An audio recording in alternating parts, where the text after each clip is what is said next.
Tidak perlu kita memenjarakan orang, tidak perlu kita memidanakan orang, tetapi hukum berdiri tegak untuk membela orang-orang yang memang harus dibela, membenarkan orang-orang yang harus dibenarkan, dan menghukum orang-orang yang memang bersalah.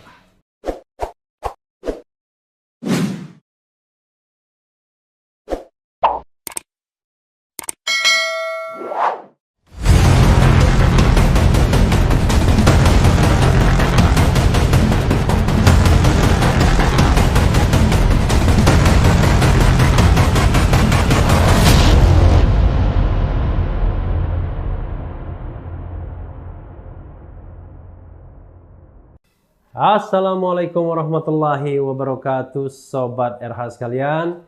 Jumpa lagi kita di channel yang keren ini, Keren Cadas. Kita tetap akan menguber berita meskipun di tengah libur ya.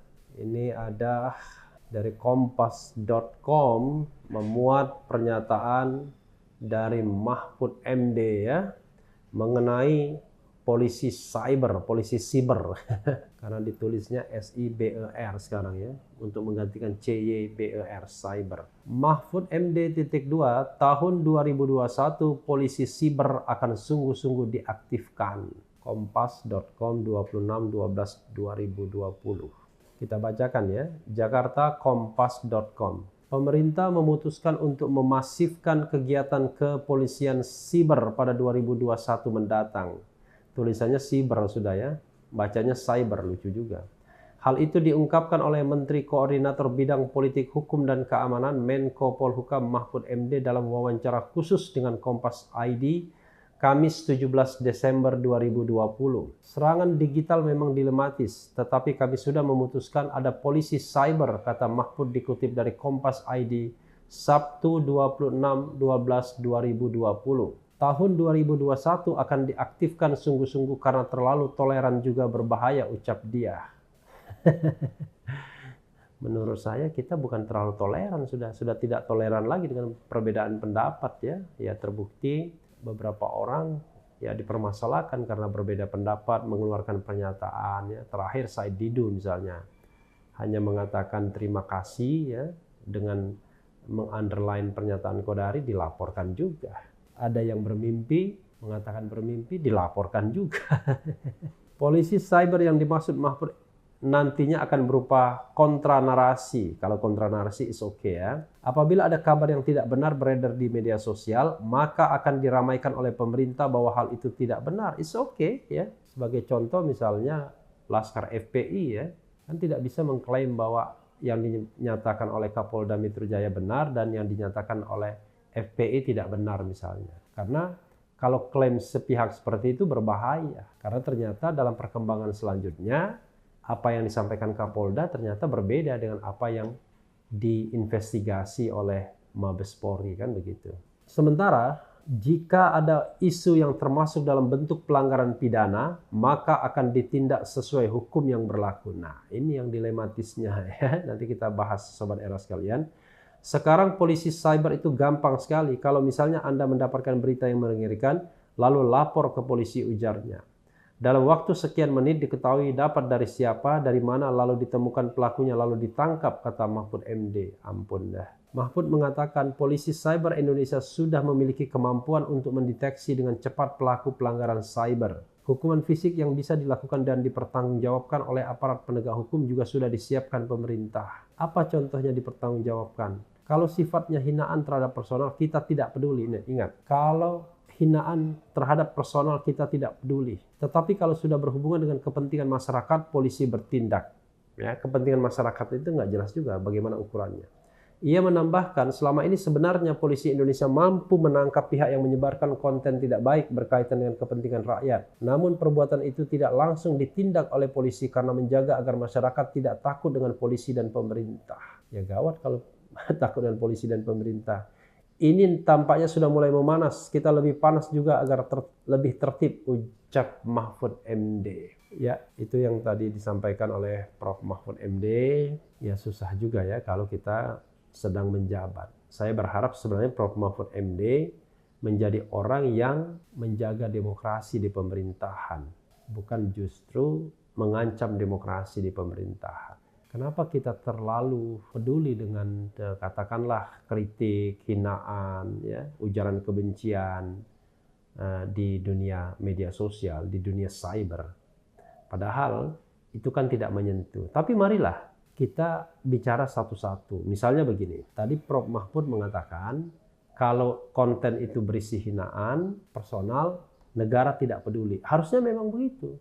Negara tidak boleh campur tangan dalam konflik masyarakat. Sebagai contoh misalnya, apa yang dilakukan kemarin, ada pejabat yang merasa terhina lalu mensomasi orang yang menganggap menghina.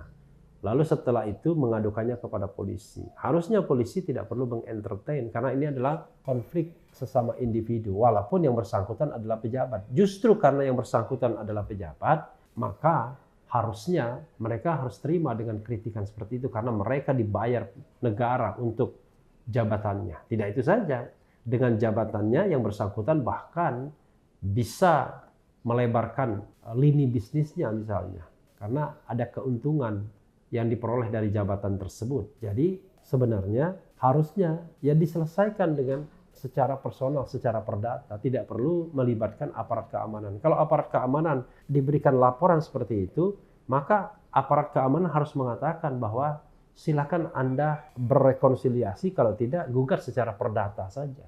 Kan kira-kira begitu. Lalu misalnya juga konflik non-state dengan non-state juga harusnya diperlakukan begitu juga. Jangan menggunakan tangan negara. Kecuali itu sudah terkait dengan negara dan kepentingan masyarakat banyak. Kepentingan masyarakat banyak apa saja, tetapi yang justified, yang ada justifikasinya. Tapi kalau dengan kelompok masyarakat satu dan kelompok masyarakat yang lainnya, harusnya tangan negara tidak usah ikut-ikutan. Karena kalau tangan negara ikut-ikutan dalam hal seperti itu, maka yang terjadi adalah negara bisa digunakan oleh satu kelompok masyarakat untuk menghantam kelompok masyarakat lainnya. Ya, sebagai contoh misalnya, contoh kasus yang nyata soal mimpi Babe Haikal yang dilaporkan oleh seseorang. Harusnya ditanya seseorang itu kepentingannya apa melaporkan, ya kan? Apakah ini ada kaitannya dengan kepentingan masyarakat banyak? Jangan sampai kemudian diklaim apa kerugian yang dia alami. Kalau sifatnya individual, ya sudah selesaikan saja secara individual. Karena kalau kita klaim bahwa ini adalah mewakili masyarakat, masyarakat mana yang diwakili? Akhirnya subjektif sekali.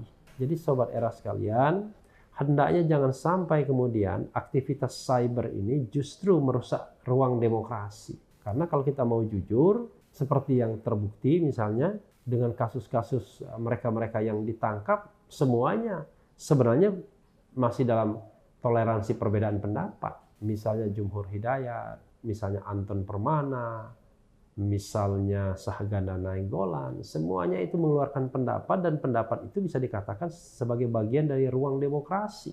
Tapi yang terjadi adalah negara menggunakan kewenangannya untuk mempidanakan.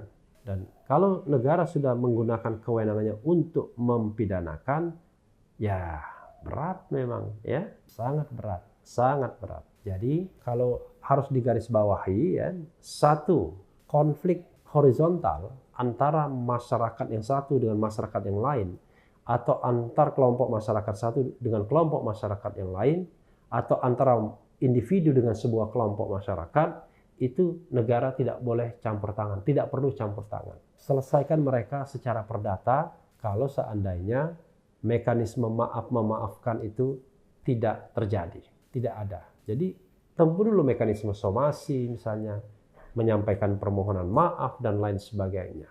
Kalau itu tidak tercapai, ya lakukan gugatan secara perdata. Jangan kemudian justru menggunakan tangan negara. Itu satu hal. Jadi harus clear kalau memang ini bagus apa yang disampaikan Prof. Mahfud. Yang kedua adalah kita kaitkan dengan ruang demokrasi. Kita harus bisa membedakan pendapat dengan penghinaan, pendapat dengan penyebaran kebencian. Pendapat itu kadang-kadang sering sekali keras sekali. Tetapi yang harus kita pahami adalah, ya, kalau kritik itu ditujukan kepada individu dan individu itu adalah pejabat publik, maka kita harus paham bahwa itu adalah hak masyarakat. Pejabat publik itu adalah orang yang dipilih dan mengemban tanggung jawab. Untuk itu dia juga diberikan fasilitas oleh negara. Sehingga kalau ada kritik terhadap pejabat publik yang bersangkutan, maka negara juga tidak boleh menggunakan tangannya untuk menyetop, untuk mengkriminalkan atau untuk mempidanakan. Dan juga harus dibedakan mana yang merupakan katakanlah penghinaan, mana yang merupakan kritik. Kalau kita bisa membedakan ini secara clear dan kemudian tidak ada agenda untuk misalnya membidik seseorang atau memenjarakan seseorang, maka negara ini akan menjadi luar biasa. Menjadi sesuatu yang nikmat sekali karena kita bisa berbeda pendapat. Coba misalnya ya, kalau ketika kita membuat konten YouTube, kan kelihatan mana yang kritik, mana yang menghina. Bisa dilihat apakah itu ada niat mensreanya untuk melakukan penghinaan. Nah, ini yang kadang-kadang menurut saya negara dalam hal ini aparat keamanan terlalu mengentertain, apalagi sampai melakukan proses penangkapan ya, seperti menangkap teroris saja. Padahal kita tahu pangkal soalnya hanyalah pernyataan-pernyataan di media sosial yang menurut saya masih dalam ruang kritik. Mudah-mudahan ini bisa dipahami dalam cyber ke depan ya. Kita tidak tahu mana yang dianggap tidak toleran terhadap negara misalnya. Kalau negara dikritik wajar saja. Undang-undang Omnibus Law banyak isu yang berseliweran mengenai misalnya uang yang beredar. Walaupun tidak bisa dibuktikan, tapi itu semua sangat luar biasa hembusan anginnya. Dan saya kira Prof. Mahfud juga mengetahui isu itu. Sama seperti Prof. Mahfud ketika di luar pemerintahan kan cukup banyak tahu isu dan kadang-kadang melontarkannya di forum-forum diskusi semacam Indonesia Lawyers Club. Apalagi ketika di dalam pemerintahan tentu lebih banyak tahu lagi. Jadi mudah-mudahan saya juga seperti Pak Marzuki Ali ya menitip kepada Prof. Mahfud MD untuk menjaga ruang demokrasi. Jangan sampai justru ketika presidennya Jokowi, Menko Polhukamnya Mahfud MD, negara ini menjadi negara yang tidak bebas.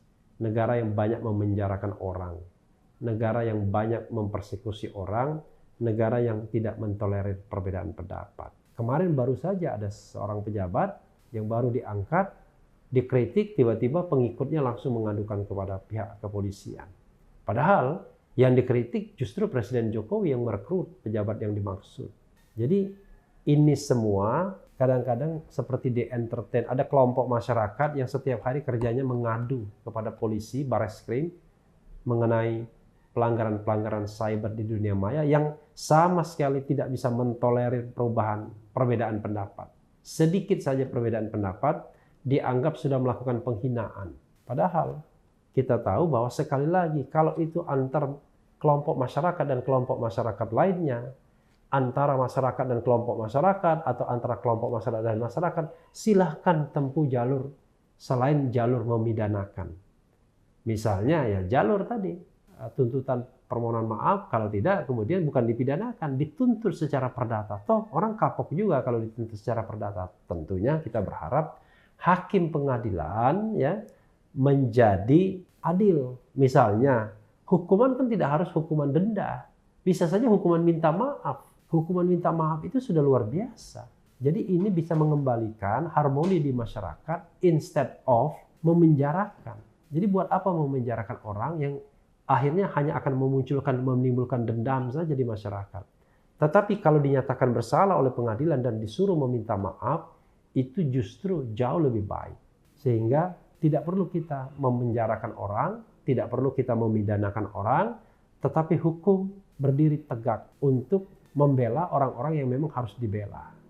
Membenarkan orang-orang yang harus dibenarkan dan menghukum orang-orang yang memang bersalah. Jadi sahabat era sekalian, kita nantikan 2021, mudah-mudahan demokrasi kita tidak bertambah kelam ya. Kemudian negara tidak membuat alasan-alasan untuk menangkap orang, untuk memenjarakan orang dengan alasan-alasan yang sepele, hanya soal statement misalnya yang disampaikan oleh aktivis-aktivis kami yang menurut banyak pihak terlalu mengada-ada juga ketika dipermasalahkan. Padahal cuma sekedar status Twitter. Kalau kita lihat hubungan kausalitasnya, kita bingung di mana kausalitasnya. Demonstrasi itu sendiri kadang-kadang sering dianggap sebagai sebuah kesalahan. Padahal demonstrasi itu sendiri adalah hak berdemokrasi.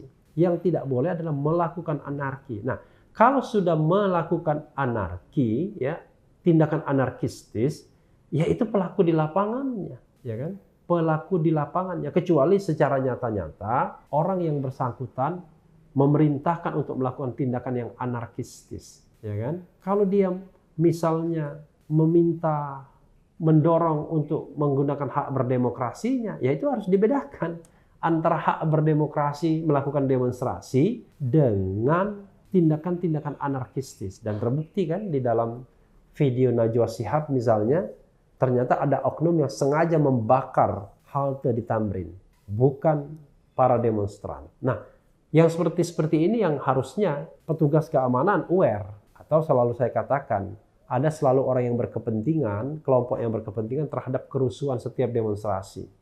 Bahkan jangan-jangan kepentingan itu sendiri hanya untuk melakukan sebuah hal yang buruk, ya, stigmatisasi bahwa demonstrasi itu merusak. Sobat era sekalian, kita nantikan di 2021, mudah-mudahan kondisi jauh lebih baik, negara kita tidak mencekam, ya. Dan kalau Prof. Mahfud mengatakan susah, bahaya juga terlalu toleran, saya menganggap bahwa negara sudah mulai tidak toleran lagi. Yang penting tetap di channel ini, karena di channel ini Anda akan dirayu, ditipu, dibaperin, dicecar, diuber pula di jalur khusus. Karena channel ini adalah channel yang mengancam, memeras, dan membenci. Jangan lupa subscribe, like, comment, and share.